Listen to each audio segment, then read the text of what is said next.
आज कैबिनेट की बैठक में कई बड़े फैसले लिए गए। सरकार ने भारत औद्योगिक विकास योजना को मंजूरी दी है। इसके तहत 6 साल में 100 इंडस्ट्रियल पार्क विकसित किए जाएंगे। ज्यादा जानकारी के लिए बात करते हैं लक्ष्मण रॉय से। लक्ष्मण जी, बताइए क्या फैसले हुए कैबिनेट की इस बैठक में। जैसा कि सीएनबीसी आवाज ने सबसे पहले अपने दर्शकों को बताया था, हूबहू उन्हीं प्रस्तावों के साथ कैबिनेट ने सभी प्रस्तावों को मंजूरी दे दी है और इसमें सबसे महत्वपूर्ण प्रस्ताव भारत औद्योगिक विकास योजना को मंजूरी दिया जाना है।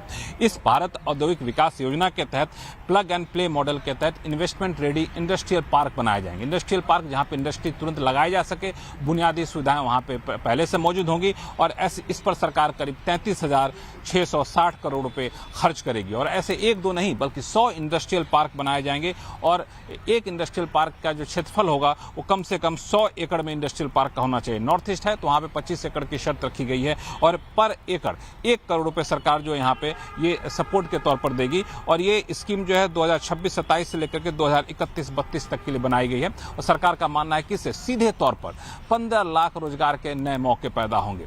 दूसरा महत्वपूर्ण फैसला लिया गया हाइड्रो प्रोजेक्ट को लेकर के। हाइड्रो प्रोजेक्ट के लिए सरकार ने ऐसी जगह पे जहां पे बड़े बड़े बांध नहीं बनाए जा सकते, वहां पे छोटे छोटे हाइड्रो प्रोजेक्ट बनाए जा सके, इसके लिए सरकार ने खास स्कीम को मंजूरी दी है। इस स्कीम के तहत 1 मेगावाट से लेकर 25 मेगावाट तक के हाइड्रो प्रोजेक्ट बनाए जाएंगे और ऐसे 7,133 साइट की पहचान की गई है और इसकी टोटल क्षमता जो है सारे साइट पर हाइड्रो प्रोजेक्ट बन जाते हैं तो ये 21,000 मेगावाट की सारी क्षमता यहाँ पर होगी इस स्मॉल हाइड्रो प्रोजेक्ट के तहत। और इसकी सबसे खास बात यह है कि इसके तहत जो कुल आउटले है स्कीम का वो है 2,585 करोड़ रुपए। 5 साल के लिए स्कीम है 2026-27 से लेकर के 2030-31 तक के लिए और इस प्रोजेक्ट की जितनी लागत होगी उसका 20% तक और अधिकतम 20 करोड़ रुपए सरकार यहाँ पे खर्च करेगी, सपोर्ट के तौर पर देगी। और अगर नॉर्थ ईस्ट है तो वहाँ पे पूरे प्रोजेक्ट की कुल लागत का 30% तक और अधिकतम 30 करोड़ रुपए तक सरकार यहाँ पे खर्च करेगी। 2 और भी प्रस्ताव को मंजूरी दी गई है। एक तो ये कि पिछले दिनों कॉटन की खरीद में जो नुकसान हुआ था उसकी नुकसान की भरपाई करने का फैसला लिया गया और साथ ही साथ 4 हाईवे के प्रोजेक्ट को भी यहाँ पे मंजूरी दी गई। बिल्कुल लक्ष्मण जी, आप बने रहिए हमारे साथ। अब आपको बता दें, हवाई सफर करने वाले यात्रियों के लिए बड़ी खबर है। अब आपको प्लेन का टिकट बुक करने के बाद सीट के लिए एक्स्ट्रा पैसे नहीं देने पड़ेंगे। इसके अलावा एक पीएनआर वाली यात्री अलग अलग नहीं बल्कि साथ में बैठेंगे। यात्रियों को बेहतर सुविधा देने के लिए सरकार ने एयरलाइंस को कई निर्देश जारी किए हैं। पूरी डिटेल बता रहे संवाददाता रोहन सिंह।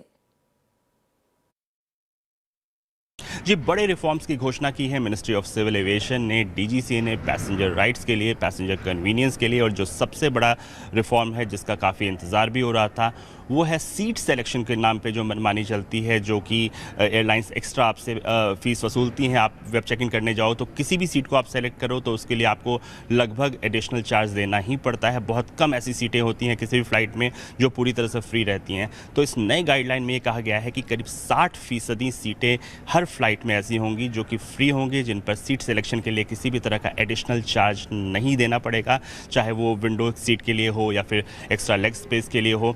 कम से कम 60% सीटें फ्री रखनी होंगी। सिर्फ 40% सीटें ऐसी होंगी जिन पर एयरलाइन किसी तरह का एडिशनल चार्ज ले पाएंगी। जो दूसरा बड़ा रिफॉर्म किया गया है, सेम पीएनआर पे जो लोग हैं उन्हें 7 सीट देने का प्रेफरेंस देने के लिए कहा गया है। आमतौर पर जब लोग फैमिलीज़ के साथ ट्रैवल करते हैं तो भी कई बार ऐसा होता है कि सीटें अलग अलग दे दी जाती हैं और साथ में सीट लेने के लिए फिर उन्हें एडिशनल पे करना पड़ता है। तो इस प्रैक्टिस पर भी इस नए गाइडलाइन के बाद से रोक लगेगी। साथ ही पेट कैरेज को लेकर, म्यूजिकल इंस्ट्रूमेंट को लेकर, स्पोर्ट्स इक्विपमेंट को लेकर भी एक क्लियर ट्रांसपेरेंट जो है नियम बनाने के लिए कहा गया है हर एयरलाइन को, और उसका कड़ाई से पालन करने के लिए कहा गया है। साथ ही जो पैसेंजर राइट्स हैं उन्हें क्लियरली, बोल्डली, बड़े अक्षरों में, चाहे वो बुकिंग काउंटर हो या फिर वो ऐप हो या फिर वेबसाइट हो, हर जगह क्लियरली उन्हें मेंशन करने के लिए कहा गया है। और रीजनल लैंग्वेज में भी पैसेंजर्स को लगातार इंफॉर्मेशन देने को कहा गया है। बढ़ते अगली खबर की ओर। यूपी में योगी सरकार के 9 साल पूरे होने पर सीएम योगी आदित्यनाथ ने किसानों, सेमीकंडक्टर, इंफ्रा और रोजगार को लेकर कई बड़ी बातें कही है। साथ ही योगी ने नवनिर्माण के 9 वर्ष नाम से एक किताब भी लॉन्च की जिसमें सरकार के 9 सालों की प्रमुख उपलब्धियों, योजनाओं और विकास के बारे में बताया गया है। इस मौके पर उन्होंने जानकारी दी कि उत्तर प्रदेश में जेवर इंटरनेशनल एयरपोर्ट का उद्घाटन 28 मार्च को होगा। इसके लिए पीएम मोदी को निमंत्रण भी दिया गया है। देश के अंदर कनेक्टिविटी के लिए, एयर कनेक्टिविटी के लिए आज उत्तर प्रदेश में 16 डोमेस्टिक एयरपोर्ट, 4 इंटरनेशनल एयरपोर्ट और 5वां देश का सबसे बड़ा इंटरनेशनल एयरपोर्ट जेवर में हमने अनुरोध भेजा है आदरणीय प्रधानमंत्री जी से। 28 मार्च को उद्घाटन के लिए हमने आदरणीय प्रधानमंत्री जी को आमंत्रित किया है। यूएस ईरान में जारी युद्ध के बीच देश में कच्चे तेल की सप्लाई सामान्य है। सरकार का कहना है कि देश में एलपीजी की स्थिति चिंताजनक है, लेकिन एलपीजी का प्रोडक्शन 40% बढ़ा है। शिवालिक और नंदा देवी जहाज से एलपीजी निकालने का काम जारी है। सरकार ने प्रेस कॉन्फ्रेंस में क्या जानकारी दी है, बताने के लिए हमारे साथ है लक्ष्मण रॉय। लक्ष्मण जी, सरकार ने क्या कुछ बताया इस प्रेस कॉन्फ्रेंस में?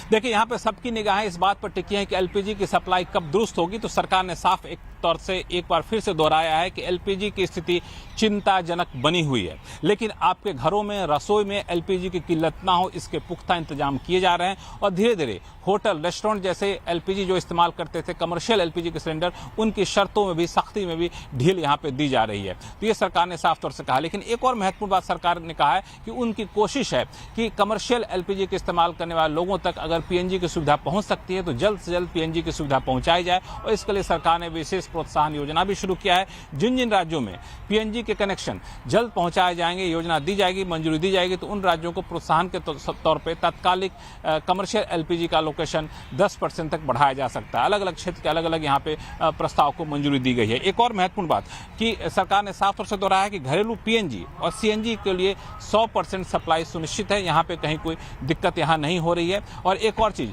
नए पीएनजी कनेक्शन की जो शर्तें हैं उसको काफी आसान कर दिया गया है। और जो भी मंजूरी थी पाइपलाइन बिछाने को लेकर के, इस मंजूरी को तुरंत देने का फैसला लिया गया है। कोई अड़चन ना आए, समय ना लगे, इसकी व्यवस्था की जा रही है। और सरकार का कहना है कि इन सारी कोशिशों के बाद पिछले 2 हफ्ते में 1.25 लाख से ज्यादा नए पीएनजी के कनेक्शन यहाँ पे जारी किए जा चुके हैं। पीएनजी सीएनजी के कनेक्शन यहाँ पे जारी किए जा चुके हैं। तो कोशिश ये है कि रसोई गैस के मामले में एक बड़ी राहत यहाँ पे दिखे आम लोगों के साथ साथ कमर्शियल क्षेत्र को लेकर के। रही बात स्ट्रेट ऑफ हॉर्मुज की, तो स्ट्रेट ऑफ हॉर्मुज की दूसरी तरफ 22 जहाज जो पड़े हुए थे, अभी 22 जहाज वहीं के वहीं हैं, लेकिन ईरान के साथ बातचीत चल रही है, कुछ एक और जहाज को यहाँ पे लाने की छूट मिल सके। उस मोर्चे पर भी सरकार कोशिश कर रही है। और दूसरे देशों में, खाड़ी के दूसरे देशों में जो भारतीय फंसे हुए हैं, उनके सुरक्षित लाने का इंतजाम लगातार किया जा रहा है और लगातार वहां से लोगों का आने का सिलसिला जारी है। जी लक्ष्मण जी, बहुत बहुत शुक्रिया इस पूरी जानकारी के लिए। अब आपको बता दें, कल ईरान के सिक्योरिटी चीफ अली लारिजानी की मौत के बाद खाड़ी में तनाव बढ़ गया है। ईरान ने इजराइल के ऊपर ताबड़तोड़ हमले शुरू कर दिए हैं। ईरान ने इजराइल पर क्लस्टर बम की बरसात कर दी। इधर अमेरिका ने ईरान पर अब तक का सबसे बड़ा हमला किया है। अमेरिकी सेना ने ईरान पर 5000 पाउंड के बंकर बस्टर बम से हमला किया। देर रात अमेरिकी राष्ट्रपति डोनाल्ड ट्रंप ने एक बयान दिया जिसमें उन्होंने कहा कि हम पागलों के हाथों में परमाणु हथियार नहीं आने दे सकते। दुबई से यूएस ईरान युद्ध पर सभी बड़ी अपडेट बता रही है मेरी सहयोगी अरुणिमा। ईरान यूएस इजराइल के युद्ध में एक नया मोड़ आता हुआ दिख रहा है। अमेरिका ने अब तक का सबसे बड़ा हमला ईरान पर किया है। बंकर बम का इस्तेमाल करते हुए स्ट्रेट ऑफ हॉर्मुज और ईरान के बाकी ठिकानों को खोलने की कोशिश अब की जा रही है। अब इन सब में ईरान की तरफ से क्या रिस्पॉन्स है, ये देखना बहुत इंटरेस्टिंग होता जा रहा है, क्योंकि पहले खमेनी की मौत, फिर अली लारिजानी की मौत और अब ये बंकर बम से जो हमला हुआ है, इन सब के बाद हालात कुछ इजराइल और अमेरिका के फेवर में जाता हुआ नज़र आ रहा है। बात करें यूएई की, तो यूएई ने भी पहली बार ये इंडिकेशन दिया है कि जो अमेरिका द्वारा लीड करके स्ट्रेट ऑफ हॉर्मुज को खोलने के लिए अलायंस बनाने की बात हो रही है, उसमें शायद यूएई अपने आप को एक स्टेक होल्डर के तौर पे अब देख रहा है। यहाँ के जो एडवाइज़र है, फॉरेन पॉलिसी एडवाइज़र हैं यहाँ के राष्ट्रपति के, उन्होंने गर्ग साहब ने कहा है कि अभी तक कोई फॉर्मल प्रपोजल, ठोस प्रपोजल टेबल पर नहीं है, लेकिन उसके बावजूद यूएई अब इस बात पे विचार विमर्श कर रहा है कि क्या उनको स्ट्रेट ऑफ हॉर्मुज खोलने में मदद करनी चाहिए। साथ ही सऊदी अरेबिया के रियाद में आज देर शाम एक मुलाकात होने वाली है जिसमें जितने भी गल्फ कंट्रीज़ हैं उन सब के नुमाइंदे होंगे और इसमें रीजनल सेफ्टी और रीजनल सिक्योरिटी को लेकर बातचीत होनी है। तो जब सारे गल्फ कंट्रीज इकट्ठे आ रहे हैं तो बहुत दिलचस्प होगा ये देखना कि आखिर किस तरीके से सारी गल्फ कंट्रीज साथ आती हैं ईरान के खिलाफ, क्योंकि नेटो अगर आप देखें तो नेटो ने इसमें अपनी ज़्यादा इन्वॉल्वमेंट नहीं रखी है, ट्रंप को ज़्यादा सपोर्ट नहीं किया है। ट्रंप की बात पर इस कहा जाए तो ट्रंप ने कहा है कि ईरान का जो युद्ध है वो किसी भी वक्त चाहें तो ख़त्म कर सकते हैं, लेकिन वो इस वक्त इस चीज़ पर फोकस कर रहे हैं कि किसी और अमेरिकी राष्ट्रपति को इस तरह की सिचुएशन फेस ना करनी पड़े जो उन्होंने की। उन्होंने ये कहा कि ईरान को न्यूक्लियर बम बनाने की इजाज़त कभी भी नहीं दी जा सकती, और इसीलिए जब तक उस स्टेज पे ईरान नहीं पहुंच जाता जहां की उसकी न्यूक्लियर कैपेबिलिटी पूरी तरीके से डिस्ट्रॉय हो जाए, तब तक डोनाल्ड ट्रंप पीछे हटने को तैयार नहीं है। ट्रंप ईरान के खिलाफ युद्ध में अब पूरी तरह से अकेले पड़ चुके हैं। यूएस के अंदर और बाहर विरोध शुरू हो गया है। तो आज इसी पर होगी आवाज अड्डा में चर्चा। बहुत हुआ प्रहार, अब बंद करो वार। जरूर देखिए शाम 7:57 पर।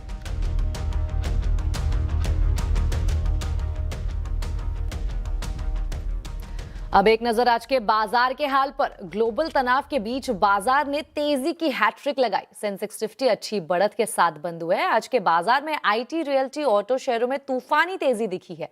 कैसे रहा है बाजार में कारोबार, डिटेल्स बता रही है कंचन नौटियाल। तो हफ्ते का तीसरा कारोबारी दिन और तीसरा ट्रेडिंग सेशन है जहां पे आज हमें बाजार में जो एक बढ़त है वो देखने को मिली है। इनफैक्ट बाजार ने आज एक हैट्रिक लगा दिया है। देखिए सारे इंडाइसेस आपको दिखेंगे अच्छी खासी तेजी के साथ कामकाज करते हुए बंद हुए हैं। इनफैक्ट आप आज बात कर ले सेक्टोरल स्पेसिफिक इंडाइसेस की तो वहां पे भी एक अच्छा खासा रुझान देखने को मिला है। स्पेसिफिकली अगर हम बात करें आईटी सेक्टर की, जहां पे हमें पिछले लंबे टाइम से कमजोरी देखने को मिल रही थी, आज अच्छी खासी तेजी करीबन 3% की हमें आईटी शेयर्स में देखने को मिली है। ऑटो ने अच्छा परफॉर्मेंस दिखाया है। PSU bank, financial banking, pharmaceutical, reality, oil and gas, majority of sectors में अच्छी खासी तेजी आज के सत्र में रही है। अब बात करी जाए कि स्टॉक स्पेसिफिक एक्शन किस तरीके का रहा है, तो सबसे पहले बात करते हैं निफ्टी के बढ़ने वाले शेयर। जियो फाइनेंशियल, इटर्नल, टेक महिंद्रा और इन्फोसिस ने अच्छी खासी तेजी और निफ्टी को आगे बढ़ाया है। और लूजिंग पॉकेट में बात कर लेते हैं तो कोल इंडिया, एनटीपीसी, हिंदुस्तान यूनिलीवर और सिप्ला में आज एक मंदी का जो सत्र है वो देखा गया है।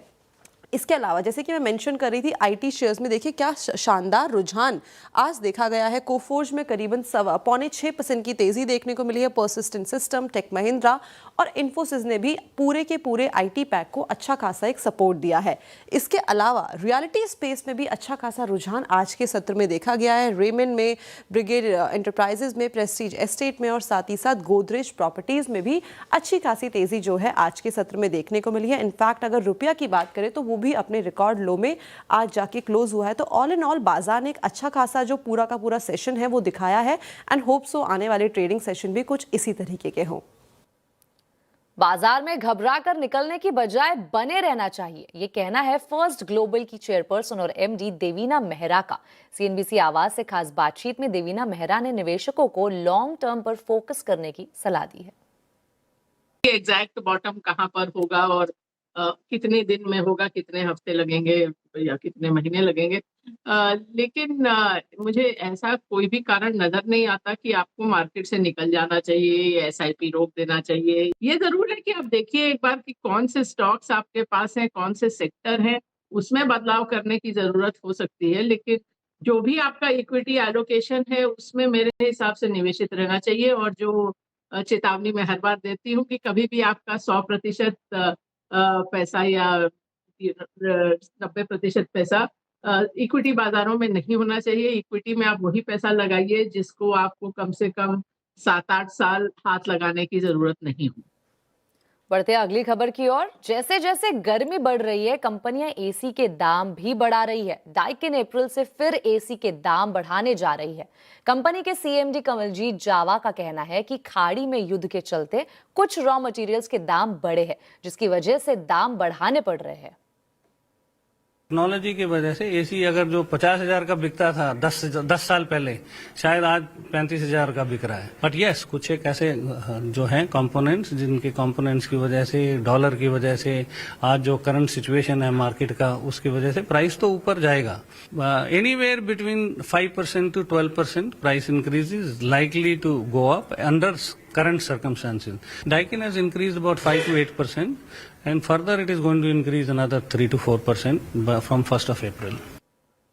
अब आपको बता दें, टेलीकॉम मंत्री ज्योतिरादित्य सिंधिया ने कहा है कि भारत 6G टेक्नोलॉजी के ग्लोबल स्टैंडर्ड को तय करने में अहम भूमिका निभाएगा। भारत 6G अलायंस के तहत 7 वर्किंग ग्रुप्स इस पर काम करने के लिए बनाए गए हैं।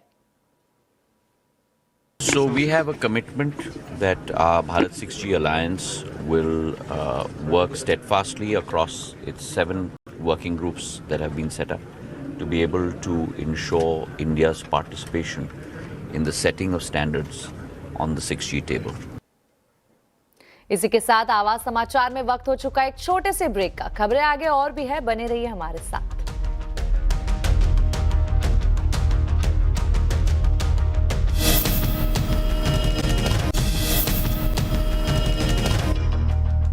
ब्रेक के बाद फिर एक बार स्वागत है आपका आवाज समाचार में। अब बात करेंगे चुनावी दंगल की।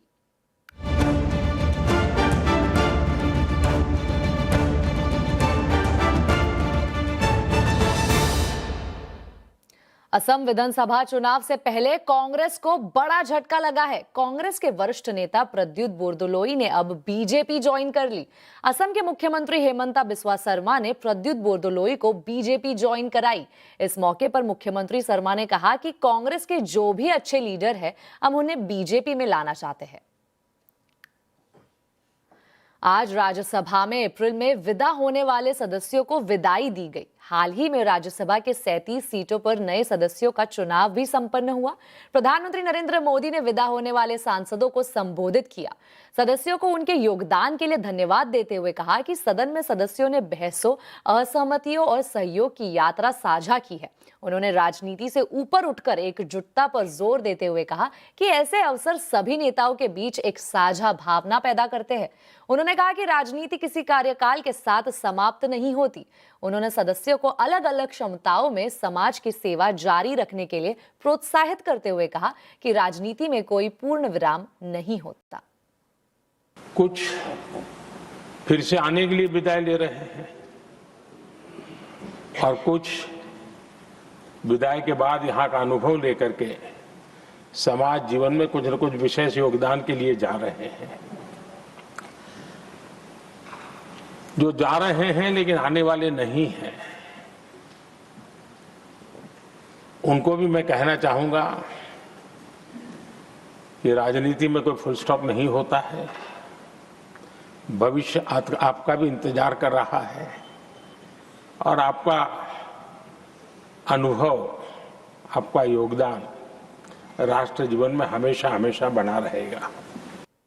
साथ ही कांग्रेस अध्यक्ष मल्लिकार्जुन खड़गे ने भी विदा हो रहे सदस्यों को कहा कि वो देश की सेवा जारी रखे। साथ ही उन्होंने पूर्व प्रधानमंत्री एचडी देवेगौड़ा पर चुटकी भी ली, जिस पर प्रधानमंत्री मोदी समेत पूरा सदन हंस पड़ा। मैं देवेगौड़ा को बहुत दिन से 54 साल से जानता हूं, उनके साथ ही मैं काम किया, लेकिन क्या हुआ मुझे मालूम नहीं। वो तो प्रेम हमारे साथ किए, मोहब्बत हमारे साथ, शादी मोदी साहब के साथ की। ये रिसेंटली हुआ, तो आप ऐसा माने मुझे मालूम नहीं है। मार्च का महीना है और ऑफिस की गलियारों में अप्रेजल की चर्चा शुरू हो चुकी है। तो इस बार मार्केट सेंटिमेंट क्या है, कितना इंक्रीमेंट मिलेगा, प्रमोशन होगा या नहीं, ये सब जानने के लिए देखिए आज का कंज्यूमर अड्डा। अप्रेजल सीजन, कैसे मिलेगा प्रमोशन, शाम 5:57 पर। आवाज समाचार में अभी के लिए इतना ही। आप देखते रहे CNBC आवाज और अपडेटेड रहे खबरों पर हमारे सोशल मीडिया हैंडल्स के जरिए। नमस्कार।